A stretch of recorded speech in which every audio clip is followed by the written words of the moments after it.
मुन्ना भाया और उसके परिवार के बीच के रिश्ते एक गहरी और जटिल कहानी बुनते हैं।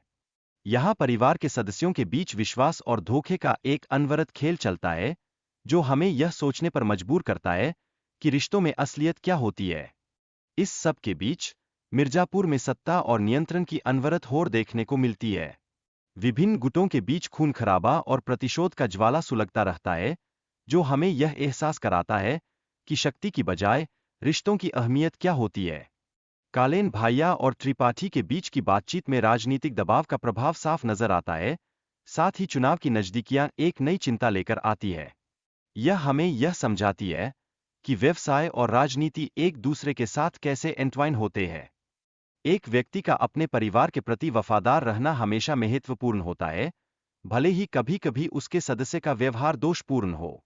यह रिश्तों की मजबूती और उस विश्वास की गहराई को दर्शाता है, जो हमें एक दूसरे के साथ जोड़े रखता है। सफलता की इस दौर में संसाधनों की आवश्यकता तो होती ही है, लेकिन व्यापार में मदद का आश्वासन भी उतना ही महत्वपूर्ण होता है। यह आपसी सहयोग और संपर्क की ताकत को उजागर करता है। जब हालात खतरनाक हों, तब सुरक्षा और सावधानी का ध्यान रखना अत्यधिक आवश्यक हो जाता है।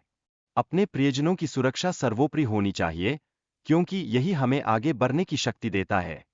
गुड्डू और बाबलू की दोस्ती पर जोर दिया गया है, जो उनकी एकता और सामर्थ्य का प्रतीक है। यह दोस्ती उन्हें न केवल मुश्किलों का सामना करने में मदद करती है, बल्कि जीवन के हर पल में एक दूसरे का साथ देने की प्रेरणा भी देती है। इस वीडियो में दुष्ट पात्रों के बीच संघर्ष को बखूबी दर्शाया गया है, जिससे कहानी में तनाव और रोमांच का एक नया लेवल जुड़ता है। यह प्रतिशोध की भावना को न केवल उजागर करता है, बल्कि हमें सोचने पर मजबूर करता है कि क्या हम सही तरीके से अपनी लड़ाई लड़ रहे हैं। मुख्य पात्रों की पहचान और उनके समाज में स्थिति पर चर्चा की गई है। यह हमें यह सोचने पर मजबूर करता है कि वे अपनी स्थिति को बनाए रखने के लिए कौन से कदम उठाते हैं और क्यों यह संघर्ष इतना महत्वपूर्ण है।